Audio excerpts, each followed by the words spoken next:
There is nothing vegetable about vegetable oils.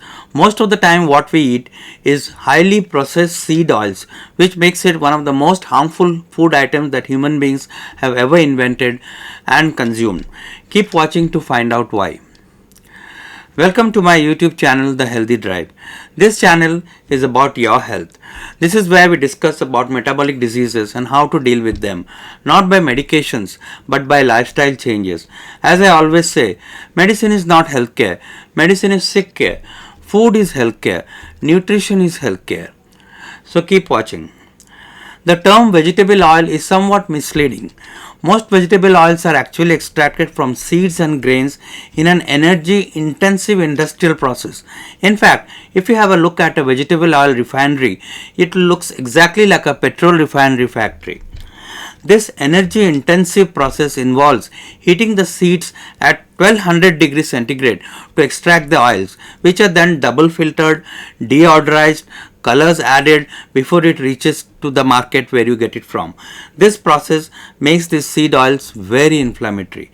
The commonly available vegetable oils include soybean oil, corn oil, sunflower oil, safflower oil, canola oil, peanut oil, rice bran oil, grapeseed oil and cottonseed oil.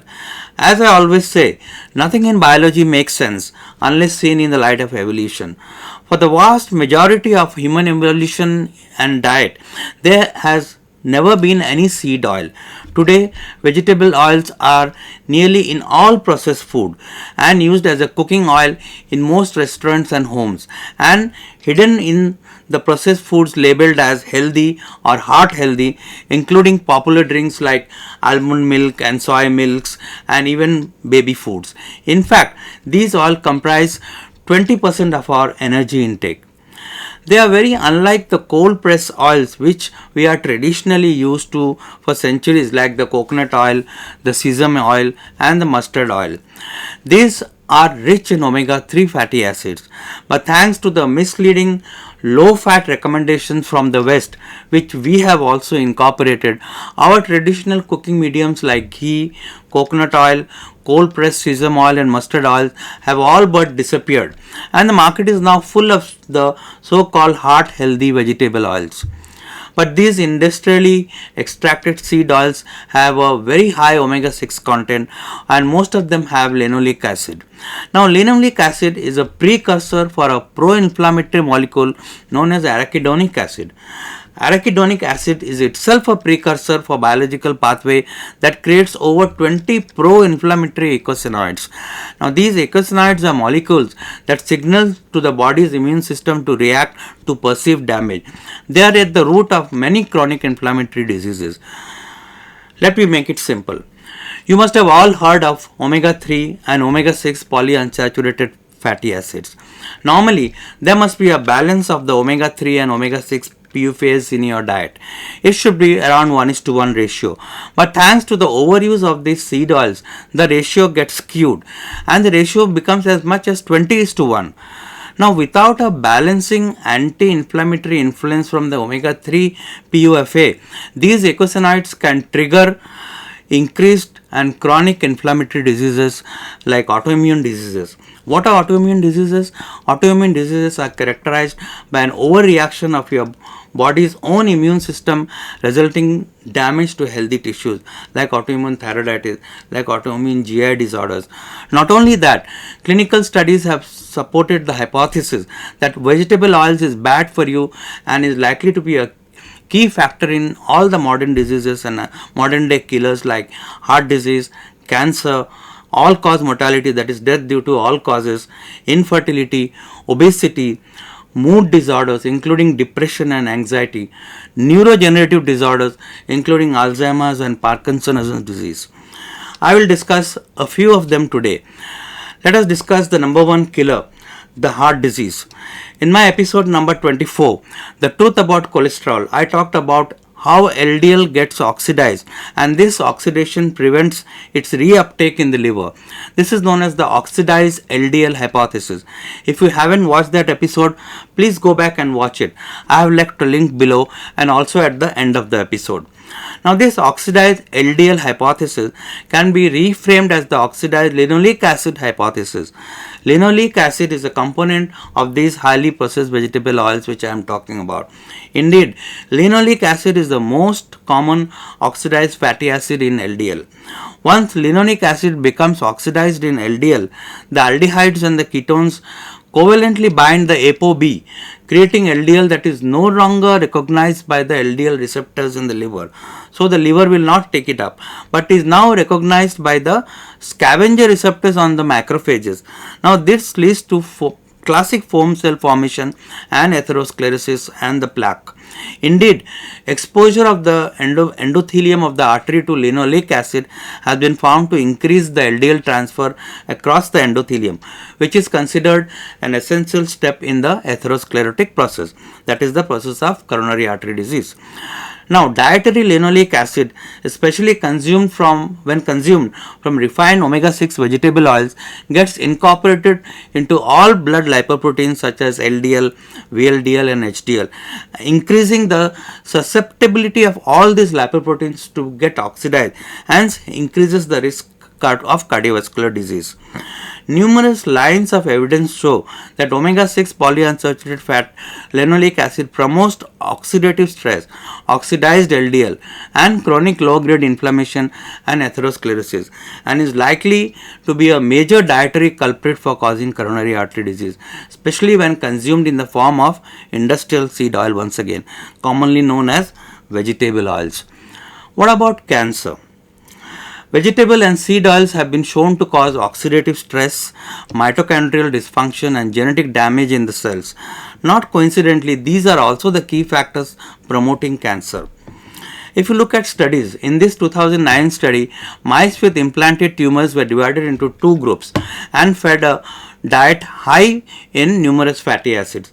The mice fed with linoleic fatty acids demonstrated metastasis, that means spreading of cancer, 4 times higher than the rodent groups fed monounsaturated fatty acids like you find in olive oil, saturated fatty acids prevalent in red meat.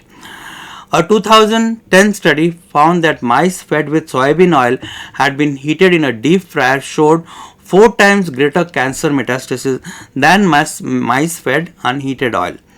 When we combine the data from these two mouse studies, we can infer that deep fried vegetable oil can cause 1600 times greater cancer growth than saturated fats from the animal sources.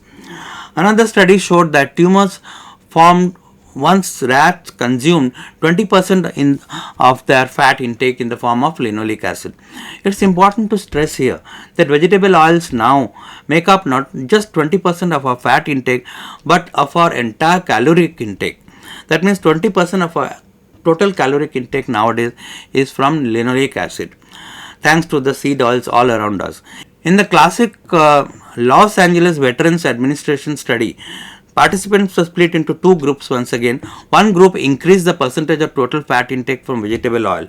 For the control group, there was no change in the type or quantity of fat intake, and the both groups consumed the same amount of fat.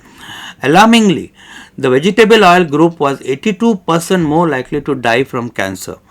Though those groups were randomly assigned, the control or the non-vegetable oil group ended up having twice as many heavy smokers.